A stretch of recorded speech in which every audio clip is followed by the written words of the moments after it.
Good morning, everyone. I'm going to call this Works Committee meeting to order. Are there any disclosures of interest? Oh, let's do roll call first. Thanks.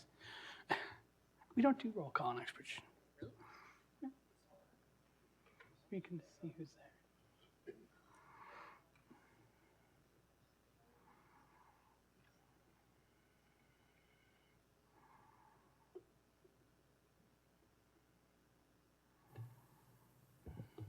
Looking for Councillor Crawford and Councillor Marin-Pietri.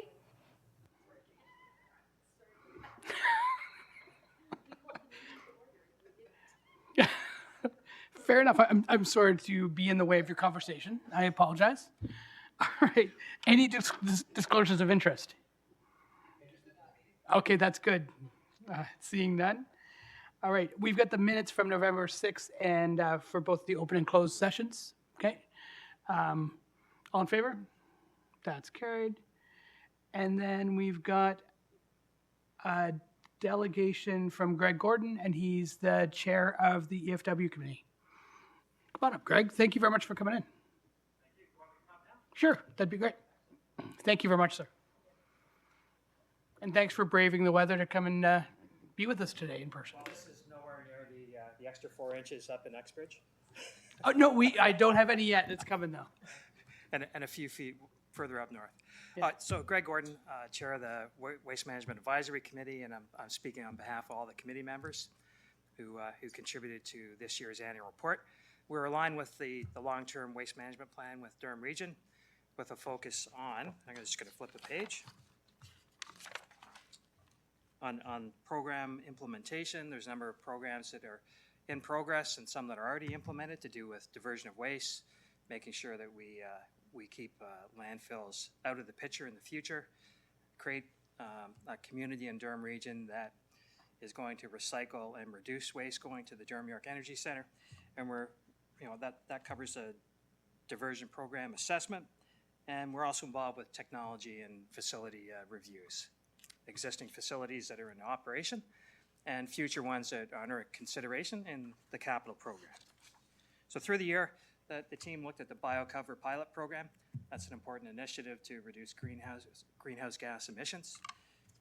We had some of the members in the committee go to events, compost giveaways, green bin events, that type of thing. Would like to have gone to some more. There were just some conflicts for even myself and some of the members. We looked at the Durham York Energy Center and its quarterly MESA reports that are now going out. That was an initiative that came through to Durham Region Council, and they proved more information to the public. So that was a good move. We had some presentations on the MESA report and the annual emissions report. Presentation from a delegation of community members. The committee looked at that, reviewed some of the findings, and we're going to add to next year's work program, or this year's work program, further look and oversight on Durham York Energy Center and its reporting metrics. So I think a key finding there was that if you're a public person, a lay person, and you have to look at complicated data on 8 to 12 chemical constituents and quite a bit of complex reporting, if you simplify that, then the public is better informed. And I think that's a key thing for next year. Under waste management planning and diversion, the committee is going to look at what's going on with the EPR. It is in play at the moment. We've seen that the new EPR company, the circular economy company that advertises on TV, is doing what they're supposed to do. We're going to track that. It's important to see that recycling is maintained and improves in the future. On the green bin program, it was excellent that we've got the diapers and PEP waste included. That's a significant diversion from the Durham York Energy Center, which needs capacity in the future to support the growing community of Durham Region. Yeah, and congratulations on helping that community grow. I have to say that. And on the other side of recycling and diversion, the committee was looking at new buildings that are going up and their infrastructure in order to recycle and also put waste into the green bin program. That'll continue into next year. Anaerobic digestion and the pre-sort facility are on hold, so the committee did not investigate heavily on that technology. When markets and interest rates go back to what I'll call a good financial prospect for doing a big capital upgrade, that's time to look at that particular aspect, technology-wise. For the material recovery facility, that was successful in being released to the circular economy companies or company. So that is another support for the diversion of waste. And I think I'll just leave it for questions here because I only have 5 minutes. Thank you so much for coming in, and thanks Yes. for all the work that you do on that committee. This really matters, and to have some oversight from the community on all things waste is important, so thank you for that. I will open up to questions now. Go ahead, Vice Chair. Thank you, Chair. Good morning, everyone.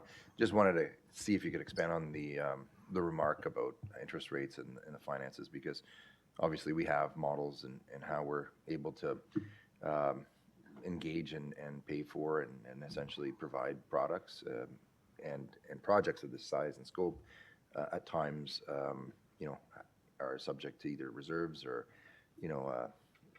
debentures. And in the case that you discussed, obviously, I just wanted to get some expansion on your thoughts around that potential.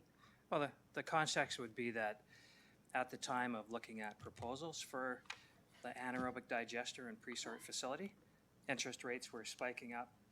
The construction cost index had gone up to 8 to 12%. And when I looked at the facts presented by the Works Department and the committee looked, we saw that the current financial cost of a big capital project was too high at the time. So things are trending down now in the construction and with interest rates.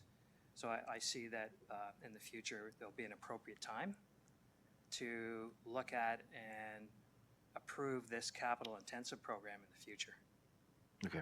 And just on that, the last question, Mr. Chair, just on that, we're just wondering if the risk and reward analysis has been performed. Is it the same as it was even, prior to the interest rates and the finances not equating to us moving forward, or has it changed? And what I mean is, are there other providers in the private sector, or is this something that still is dependent within the region, I guess, on the public sector? Yeah, I can't answer myself in the 5-year long-term waste management Sure. plan.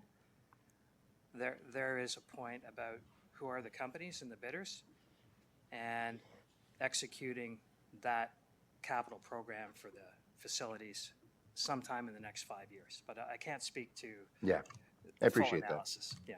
Appreciate that. That may be something that we look at, but definitely, this is a reality that most municipalities and regions are struggling with, and I think that we do our best. We have a great team that through the chair. It is a great Yeah. team. I have to commend Yeah, everybody. but And I'd like to mention one aspect Yeah. is that in the news for Toronto, there was a little soundbite that they're very concerned about running out of landfill.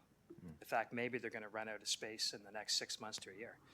And so this capital program is important to keep our diversion going with the increasing community population. I think it's doubling by 2035. Interesting. Yeah. We really appreciate you being here Thank you. this morning and your work. Thank you. Thank you, Mr. Chair. Okay, thank you very much. Okay, next we've got Chair Henry. Good morning and thank you. Oh, don't go yet. Good morning and thank you to you and your committee members. You mentioned bio covers. Yes. Is Durham the only community using this technology, or are you finding other communities looking at the community-owned landfill sites and they're doing similar things? I don't remember who else has done a biocover. It has been done in North America and or in Europe. And the pilot that was started last year for our landfill is going to continue. And like I said, that's an important aspect for greenhouse gas emissions and the environment. So don't leave yet. So to staff, that's both in Brock and in Oshawa? Yeah. Or are there any other locations in Durham that we own? I think those are the only two we are doing biocover and other options too, right? Just Oshawa at this point, but are we going to expand to Brock? So Brock has a different cover system on it in terms of the I It know has, it's capped. and it has a geomembrane underneath it. Okay. So there's some different challenges at that site. Really, what we're doing is looking to see where it goes in Oshawa in terms of sort of the first few years. With a passive system, the longevity of that system, especially through the winter, is very important. So looking at that to see if it's going to be resilient enough to continue on before looking to expand it both at Oshawa and to our other sites as well. And there are a number of old privately owned landfill sites in the region. Do we share that technology with the people responsible for the maintenance on those landfill sites? So not directly with the operators of those sites. I think the region's a little unique in that we are kind of tackling some of these, old landfills. There's often not a lot of funds available until, an expansion's looked at. But I can share, we've been in several discussions with the ministry and sort of showing them the technology, and there's a lot of interest from the ministry in looking at some of those older other sites to roll out this technology if we find it successful. And we're undergoing some funding applications to try and continue to expand that. Thank you. I have a follow-up question too. You had mentioned that you've looked at other, if I'm correct, other incinerators or other technology? Well, the committee members were looking at other technology worldwide. Okay. It wasn't an in-depth investigation, given the current facility is permitted. It is important, say, in the 10-year time horizon, to look at what are the technologies implemented in other countries or across the world as you get to increasing the capacity of the DYEC. What technology would you institute at that time? Well, thank you. And again, thank you for what you Thanks. do. And Mr. Chair, you cannot continue to build homes at the rate that we do if you don't take waste into consideration. It's the things that new homes are a great thing, but the byproduct of new homes are waste, increased transit, water, and sewer. So I just want to say thank you for all the work that you've done on this file. I know it's a difficult file. Yeah, thanks very much for your comment. And you're not done yet. You're still in the hot seat. Next is It's not hot. Councillor Crawford. She's pretty tough. So let's see how this goes. It's a gentle hot seat. It's something that the presenter talked about, the circular, what do you call it? Circular, what? Economy. So I know they promised to stay, I don't know, to whoever can answer this. They promised to stay the same until the end of the year. As far as pickups and everything, will we be getting a report if there's any changes that might happen in the new year? Or is it till the next year? Next year. Oh, next year, so till 2025, end of 2025. Yeah, that's when Okay. the transition period ends, and at which point they have the ability to change and modify the system how they see fit. We can certainly provide information when it comes up, but I don't necessarily even know at what level we'll be involved in that, just because we're not really the program operators. We have very little involvement at this point. I feel like they should come and present to us, since it's our residents. Sorry, kind of back and forth here. That's okay. Anyway, we can take that offline. Thank you very much. Yeah, so one aspect of the committee will be advocacy with the new EPR arrangement. That because Durham Region doesn't control that entity, and in the future they could be changing something in how they recycle, and we would have a vested interest to advocate to do something different potentially. Thanks. Okay, next we've got Councillor Yamana. Thank you. Through you, Mr. Chair. You mentioned the different technologies that you're seeing around the world. What kind of best practices are you seeing, and what can we do to better improve here in the region? Yeah, again, it wasn't in depth, but there are facilities like the Durham York Energy Center that have NOx reduction type equipment. It's like a catalytic electrostatic filter that's at the top of the smokestack. So that's something that some of the different regions and countries have implemented or thinking of implementing. It's fairly expensive to do that. And that consideration is what I mentioned previously, that when we get into the capital upgrade program for DYEC, you could consider these technologies as long as they're proven. You don't want to get a first of a kind type technology. As far as the emissions control at the facility, the investigation that the committee did, and we're looking at the reports, is that the DYEC emissions under their environmental certificate of approval are below or well below the requirements. The technology selected in 2015 was among the best. There's a technology evaluation that happened in that time frame. So we're looking out 10 years, what can improve around the world to make the facility better, more productive, potentially increase its uptime, and then build that into what I call the 10-year capital plan that you're going to consider at some point. Thank you. Yeah, you're welcome. And before we go to Councillor McDougall, he's got a question as well. Just probably a question to staff. We did a pilot on the larger roller bins. Just we're talking all things waste. How's that pilot going? It's still ongoing. It'll be ongoing till kind of spring, early summer next year. We're just going out to the community right now with sort of another survey. Return of some of those surveys have been hampered by the current Canada Post disruption. But I think from what we've heard from staff and the results we did get, I think residents are fairly happy with it. But we'll be considering on through the winter and a few different, we've also got some bins with some different catches that we're monitoring just to see how they perform in the cold with the contractor. But so far, so good. Nice. Okay, thank you very much. Councillor McDougall, thank you very much. Thank you, Mr. Chair. Thank you for allowing me to ask a question here.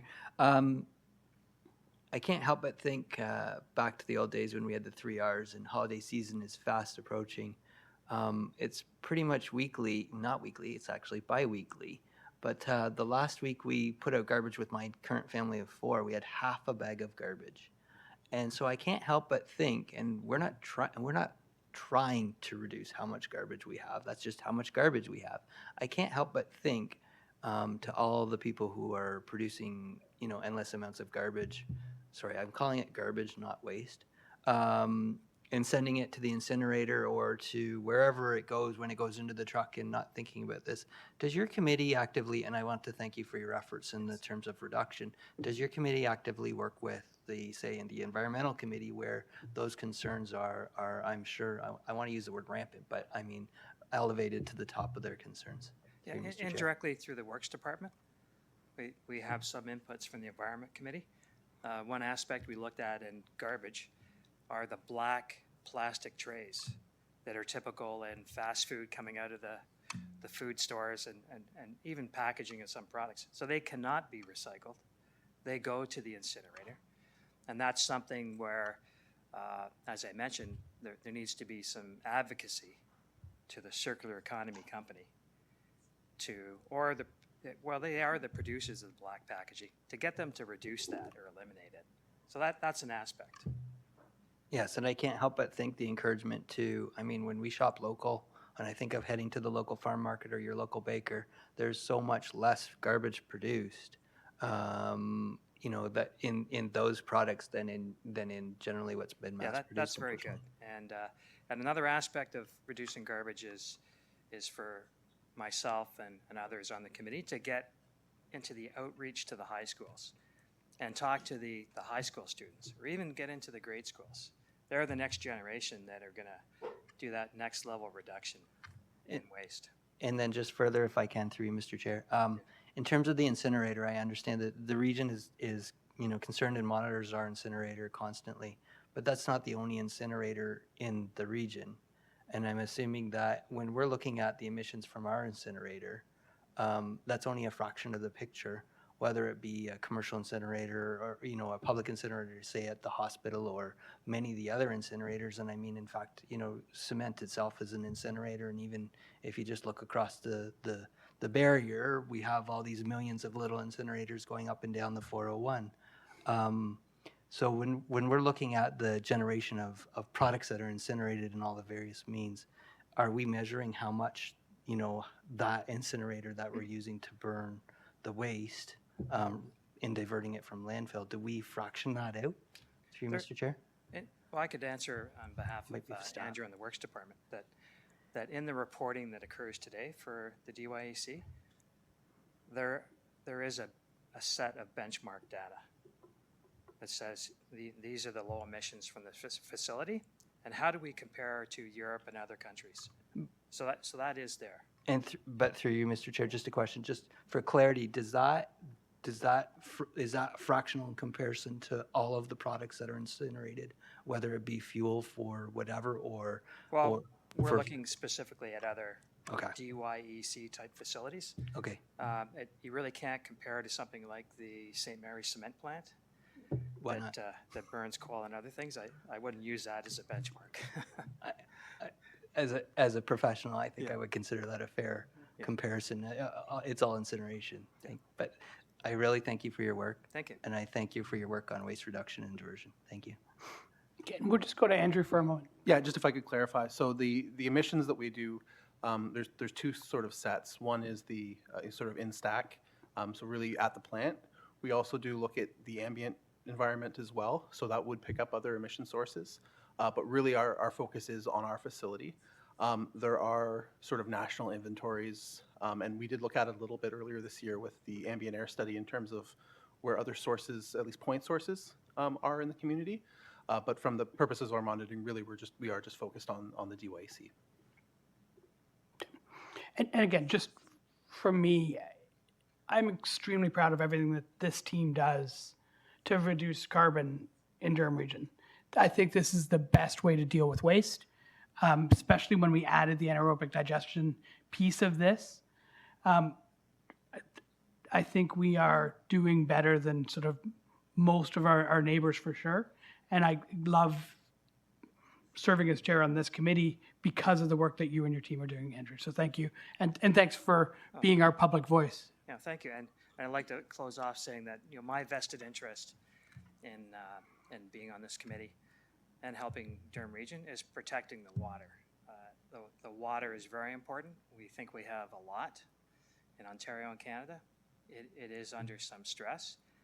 And it's, I like to look at the ideology of the William Treaty's First Nation and how they treat water and Mother Earth. And that framework, gets individuals energized to do their best. So that, I believe this community in Durham Region is well ahead of many others with what's in place today and the initiatives going forward. So thank you to all the members here. It's no easy task. Just on the water piece, one of my residents who's a friend as well, John McCutcheon, just made a $20 million donation to clean water in Ontario. So just phenomenal what one individual can do, with when you're 90 years old, you can make that kind of decision. That's where I'm going to. Yeah. Anyway, hey, thank you so much. Thank you. Appreciate it. All right. Great conversations there, folks. Let's move ahead to correspondence 8.1A. This is from the City of Oshawa. Vice Chair, do you want to give me a motion on this one? Or anyone else?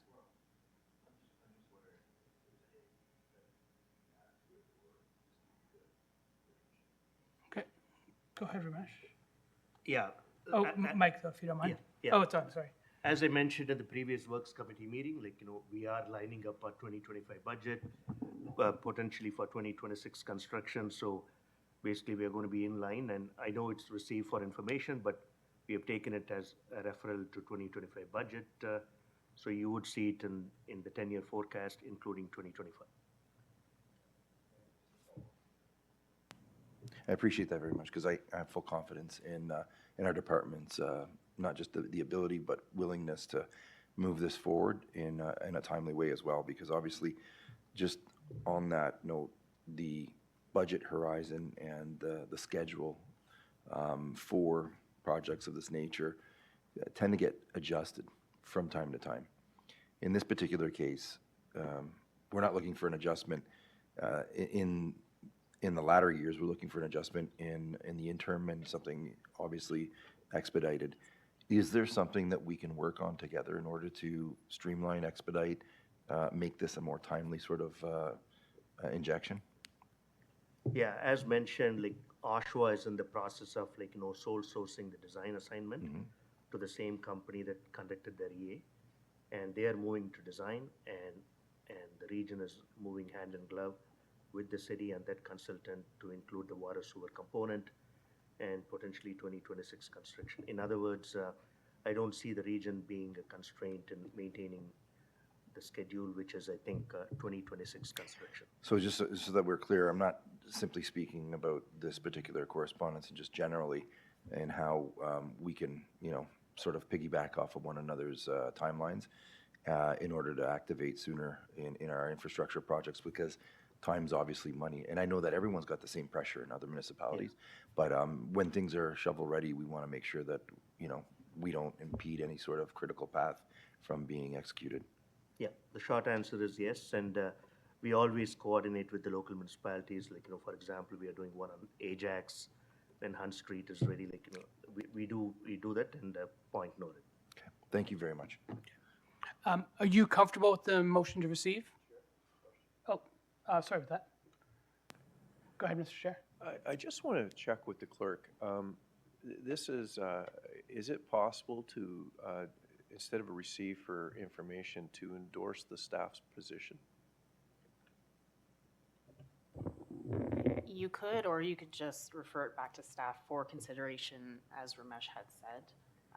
Yeah, I would suggest, through the chair, an appropriate motion might be referred to the 2025 budget, because obviously it's subject to budget approval. Okay. So I've kind of spoken to this. I would be comfortable if somebody would move that. You had a mic and then you lost it. I Go ahead. believe another council member may have to move it because I've just recognized that there are some elements in there that I may have to make a declaration on, as I have family members who own property in that area. Okay. So the comments were, and the questions were general to the activation on infrastructure projects through the department, but I appreciate where the chair's coming from on it. And I appreciate anyone else moving at the suggestion of the chair what was intended. I did ask it in the form of a question, so if you accepted the question, I'm prepared to move it that it be referred to the budget. Okay, so I'm comfortable taking that motion. Okay, any questions or comments on the motion? All in favor? Okay, that's carried. Thank you very much. All right, let's run down to report number 8.2A. This is 2024 W25, and it's in regards to our encroachment policy, tiebacks and crane swinging and things like that. Chair. Mr. Chair, go ahead. If you would accept, I will give you a motion and support, endorse the position on each one of those items. So A, B, So I'm giving you a consent motion. A to E, okay. So moved by Chair Henry, second by Vice Chair Baron Pietri. Okay, any questions or comments on those reports? Well, I know, but he's, okay. All right, so all in favor? Okay, that is carried. Thank you very much. So we are down to other business. Our next meeting is January the 9th. January the 8th. Reading is tough for me, obviously. Thanks to the clerk. And if there's no other business, motion to adjourn would be in order. Moved by Councilor Yamada. All in favor? That's good. What's that? Sure, Councilor Baron Pietri. I always forget during